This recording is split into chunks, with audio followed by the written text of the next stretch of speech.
함께 사도신경으로 신앙 고백하시겠습니다. 나는 전능하신 아버지 하나님 전지의 창조주를 믿습니다. 나는 그의 유일하신 아들 우리 주 예수 그리스도를 믿습니다. 그는 성령으로 잉태되어 동정녀 마리아에게서 나시고 본디오 빌라도에게 고난을 받아 십자가에 못 박혀 죽으시고 장사된 지 사흘 만에 죽은 자 가운데서 다시 살아나셨으며 하늘에 오르시어 전능하신 아버지 하나님 우편에 앉아 계시다가 거기로부터 살아있는 자와 죽은 자를 심판하러 오십니다. 나는 성령을 믿으며 거룩한 공교회와 성도의 교제와 죄를 용서받는 것과 몸의 부활과 영생을 믿습니다. 아멘. 우리 함께 찬송가 212장 찬송가 212장 겸손히 주를 섬길 때 시간 함께 찬송하도록 하겠습니다. 찬송가 212장입니다. 212장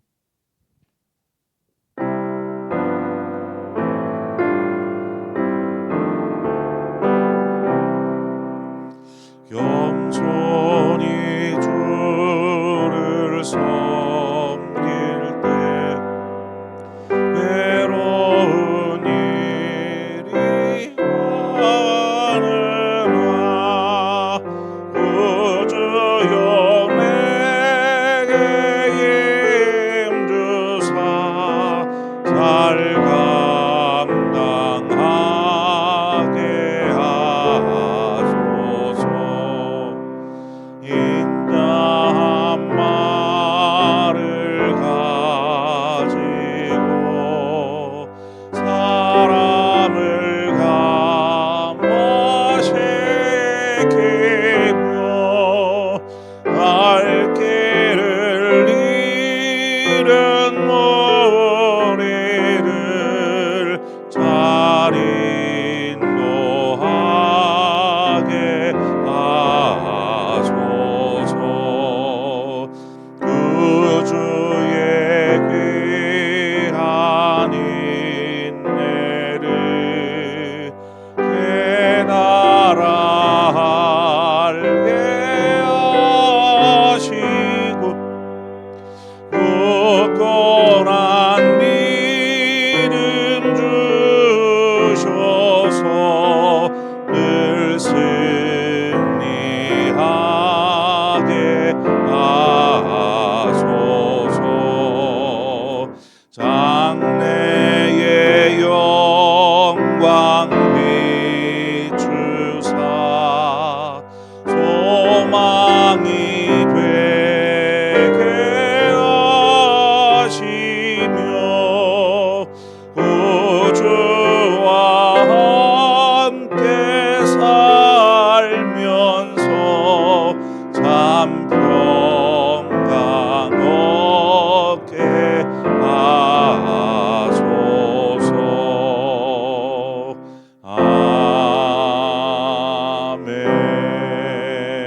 아멘. 하나님 말씀 보겠습니다. 역대하 10장입니다. 역대하 10장 1절에서 8절의 말씀입니다. 역대하 10장 1절에서 8절의 말씀을 한 절씩 교독해서 보겠습니다. 르호보암이 세겜으로 갔으니 이는 온 이스라엘이 그를 왕으로 삼고자 하여 세겜에 이르렀음이더라.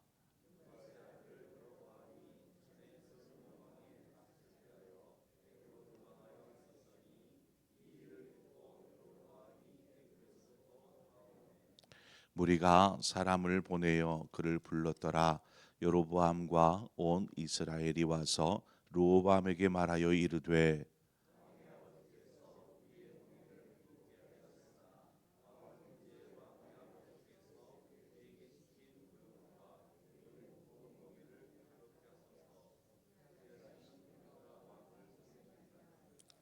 르호보암이 그들에게 대답하되 3일 후에 다시 내게로 오라 하매 백성이 가니라.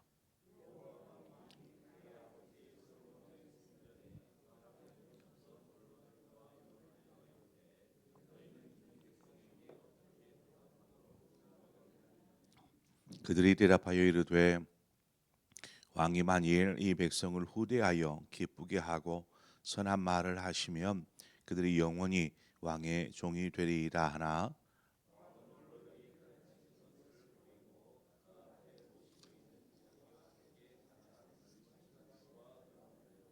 아멘. 솔로몬을 이어서 왕이 된 사람이 르호보암입니다. 르호보암. 르호보암이 왕위에 오르면서 이스라엘은 이제 통일 왕국, 한 왕이 전체를 다스리는 이런 통일 왕국에서 이제는 남북으로 분열되어진 분열 왕국 시대로 바뀌게 됩니다.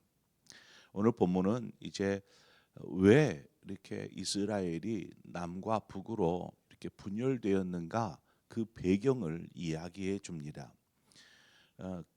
그런데 여로보암 즉 분열의 시작이 여로보암 때 일어난 일이지만 하나님께서는 이미 그 앞선 솔로몬의 때에 솔로몬의 범죄로 인해서 이스라엘 왕국이 이처럼 분열되게 될 것을 말씀하십니다. 그렇다고 해서 르호보암에게 뭐 전혀 아무런 잘못이 없었던 것은 아닙니다. 우리가 앞서도 살폈던 것처럼 솔로몬의 통치하는 동안 이스라엘은 이스라엘이 역사상 가장 번성한 그런 때를 보냅니다. 가장 번성한 황금기라고 하죠. 그러나 그것은 외적으로 드러난 그런 모습이었고 그 이스라엘 안으로는 백성들이 고통과 또 어떤 그 불만이 계속 그 안에서 커지고 있었다라는 것입니다. 그러니까 상처가 그 안에서 골마서 계속 커지고 있었다라는 것이죠.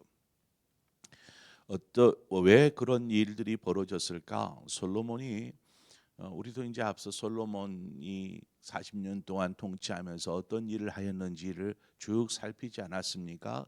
그가 했던 많은 일들 중에 성전을 건축하고 왕궁을 건축하고 기타 여러 많은 성과 또 무기고 무슨 창 하면서 많은 어떤 건축 사업을 진행하였습니다. 이 모든 건축으로 인해서 겉으로 볼 때에 이스라엘이 굉장히 아름답게 또 굳건하게 강력하게 커져가는 것 같았지만 결국 이 모든 건축은 백성들로부터 거둬들인 혈세였습니다.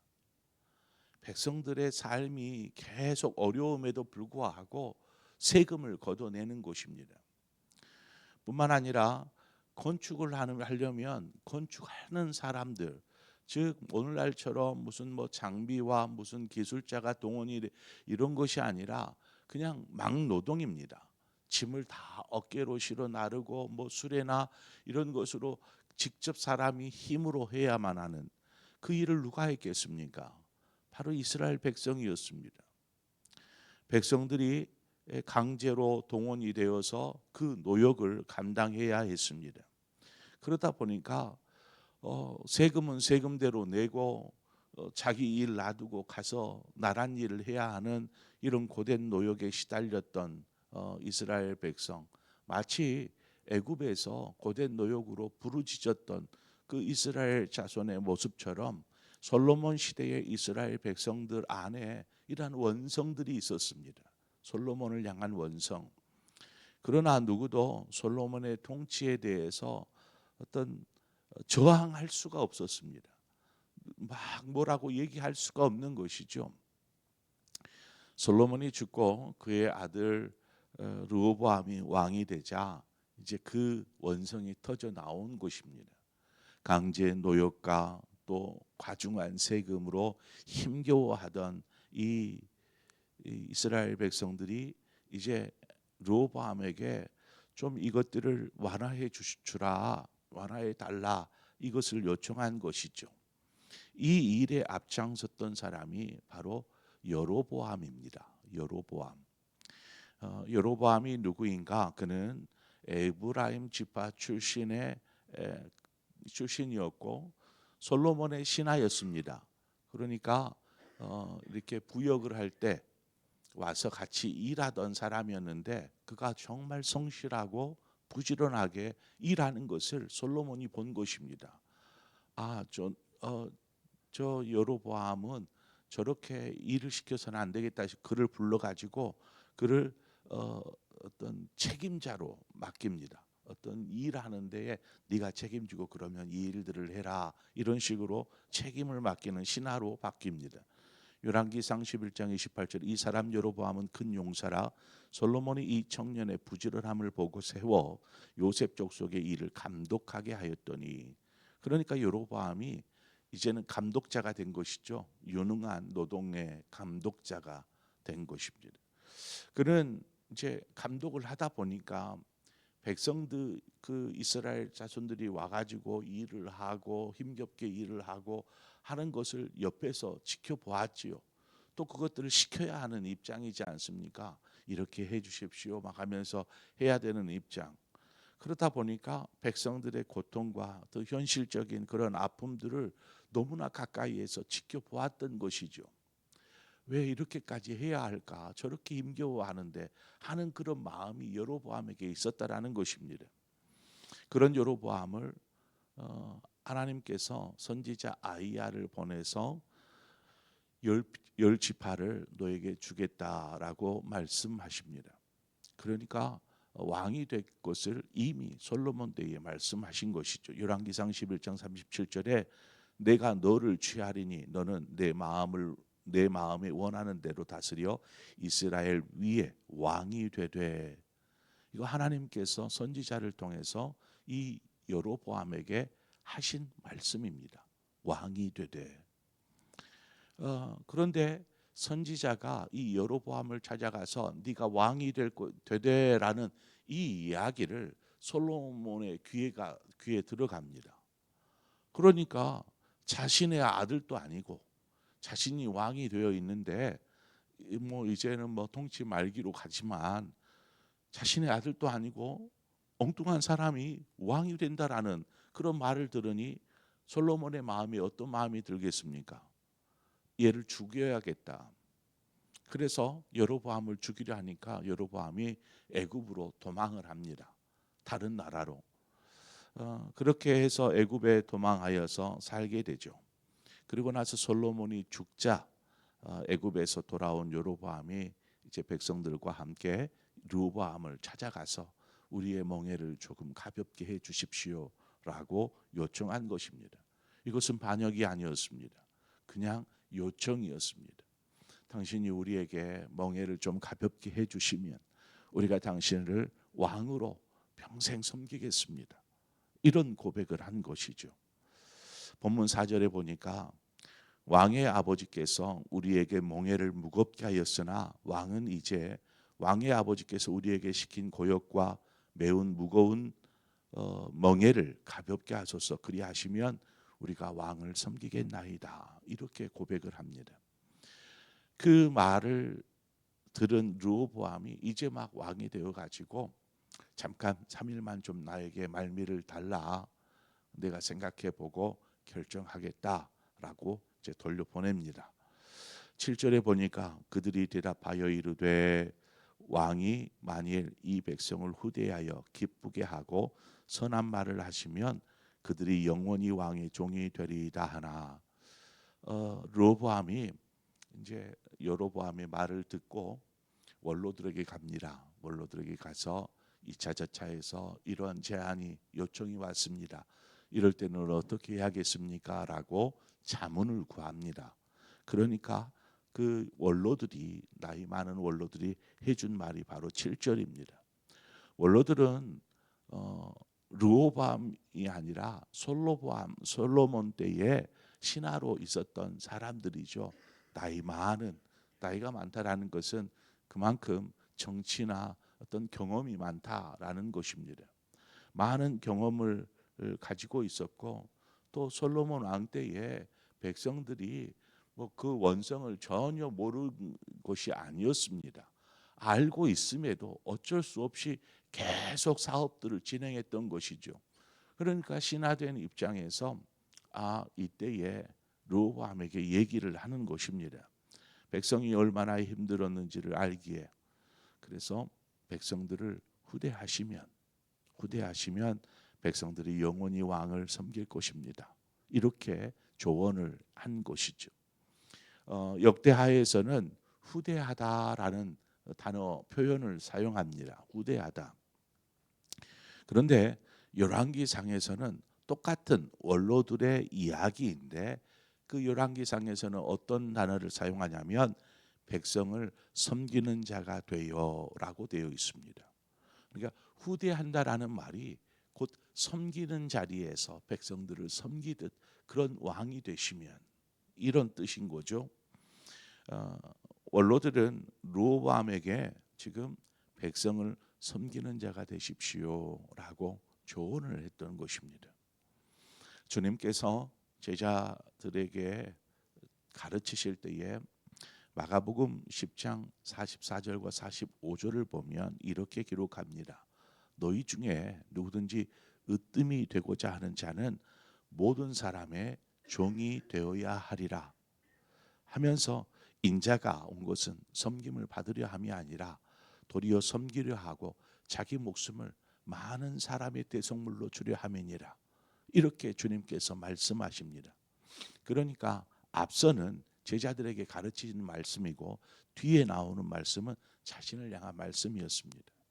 그러니까 제자들에게 너희가 좀 높은 자가 되고 싶냐? 권세 있는 자, 으뜸되는 자 되고 싶냐? 그러면 종이 되어라. 섬기는 자가 되어라. 내가 이 땅에 온 것은 섬김 받고 싶어서 온 것이 아니라 섬기려 왔다. 이렇게 말씀하고 있는 것이죠. 주님의 섬김. 여러분, 섬김이라는 말은 무슨 말입니까? 낮아진다라는 의미입니다. 낮아진다. 그러나 이제 막 왕 위에 오른 르호보암, 이 르호보암은 왕이 갖는 그 권세가 있지 않습니까?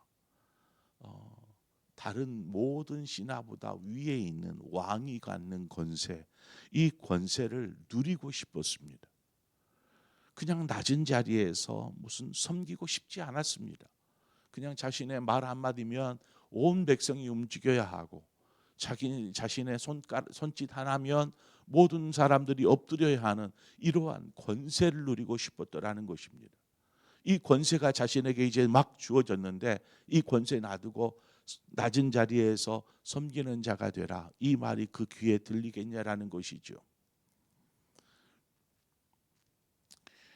권세를 가진 사람이 섬긴다라는 것, 뭔가 힘을 가진 사람이 낮은 자리에 선다라는 것, 이것은 결코 쉽지 않은 일입니다. 그러나 주님을 보십시오. 주님은 하나님의 권세를 가진 분이 아니십니까? 하나님의 권세를 가지고 계심에도 불구하고 주님은 제자들을 섬겨주셨습니다. 무엇보다도 온 인류를 구원하시기 위해서 자신의 목숨까지 내어주신 그 십자가의 섬김으로 주님은 섬겨주셨습니다. 그래서 주님이 말씀하시잖아요. 내가 온 것은 섬기려 왔다.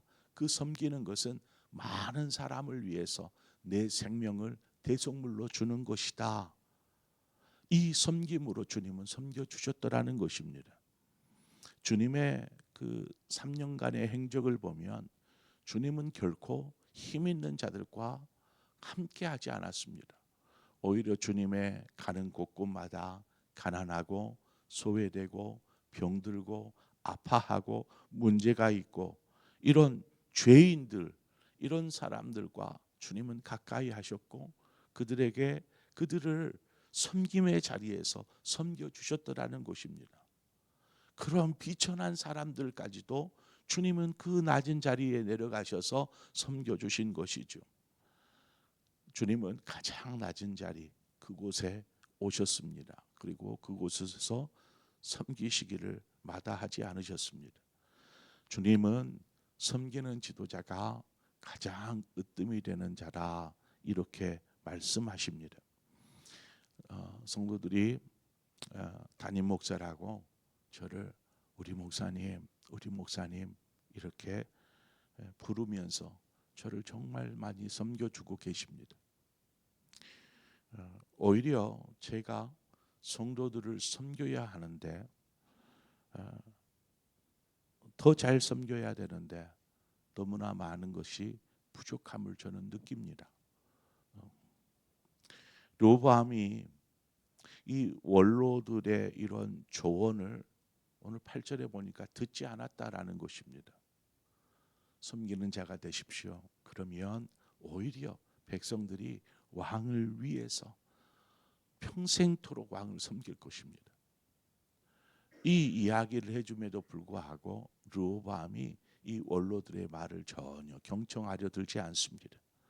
한마디로 섬김을 거부한 것입니다. 섬김은 강요로 되어지는 것이 결코 아닙니다.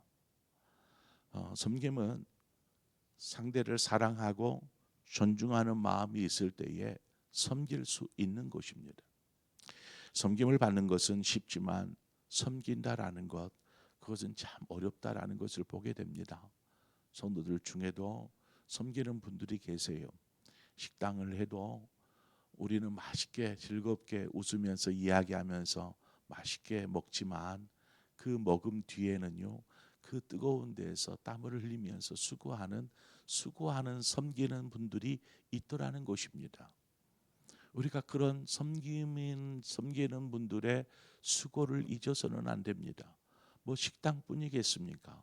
교회 안에서 정말 낮은 자리에서 이름도 없이 빛도 없이 그냥 묵묵하게 섬기는 분들이 참 많이 있습니다.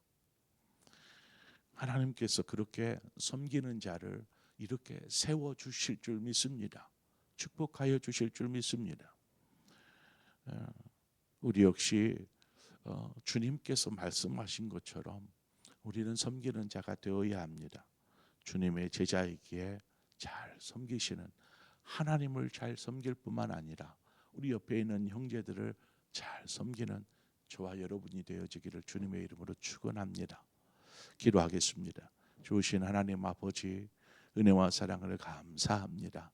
이 새벽 우리를 또한 불러주시고 하나님 앞에 겸손히 기도하며 나아가게 하시는 아버지, 하나님, 우리가 정말 많은 권세를 가졌고 남보다 더 뛰어남들이 있고 남보다 더 잘난 것들이 있다고 할 때에 그것이 다른 사람 위에 서는 것이 아니라 다른 사람을 겸손히 섬기도록 우리를 부르신 줄 알고 늘 주님처럼 섬기는 자리에 먼저 머물게 하여 주시옵소서. 하나님, 섬기는 자에게 하나님께서 놀라운 은혜와 또 축복으로 임하여 주실 줄 믿습니다. 그것을 알고 주님 닮아가는, 그래서 주님처럼 잘 섬기는 우리 모두의 삶이 되게 하여 주옵소서. 예수님의 이름으로 기도합니다. 아멘. 오늘 이 시간 교회를 위해서 함께 기도하기를 원합니다. 말씀을 생각하면서 하나님, 내가 그런 섬기는 자리에서 묵묵하게 섬기게 해 주시옵소서. 사람들이 참 섬기는 자리에 있다고 격려해주고 위로해주고 하면은 힘이 나서 더 열심히 섬길 텐데 섬기는 자리에 있으면 사람 눈에 잘 보이지도 않습니다. 왜요? 낮은 자리에 있으니까. 사람들의 시선은 위를 보기 원하지 아래 보기를 원하지 않거든요. 그럼에도 불구하고 우리가 묵묵히 섬김의 자리에 있는 것은 하나님이 기억하시기 때문입니다. 그래서 우리 스스로 하나님이 원하는 자리가 바로 내가 있어야 될 자리입니다 라고 고백하며 그렇게 믿음으로 신앙생활하는 우리가 되도록 이 시간 함께 기도하고 더불어서 우리 교회를 위해서 기도하십시다. 오늘 특별히 세미나실 식당에 이렇게 천정에 에어컨을 설치합니다. 위에서 하나님 잘 설치될 수 있도록 기도해 주시고 관심 가져 주시기를 바라고, 더불어서 우리 교회를 위해서 기도할 때에 여러 가지 기도의 제목, 성령께서 여러분의 마음과 머릿속에 분명히 기도할 제목들을 주실 것입니다. 그것들을 가지고 기도하고 그 자리에 내가 있게 하여 주옵소서. 이런 마음으로 시간 교회를 위해서 기도하고 여러분 각자의 기도의 제목으로 기도하시다 자유롭게 돌아가시겠습니다. 함께 기도하겠습니다. 하나님 아버지, 하나님 아버지, 하나님 왕이라는 그 나라의 가장 높은 권세를 갖게 되니 하나님 이제는 더 이상 섬길 자가 아니라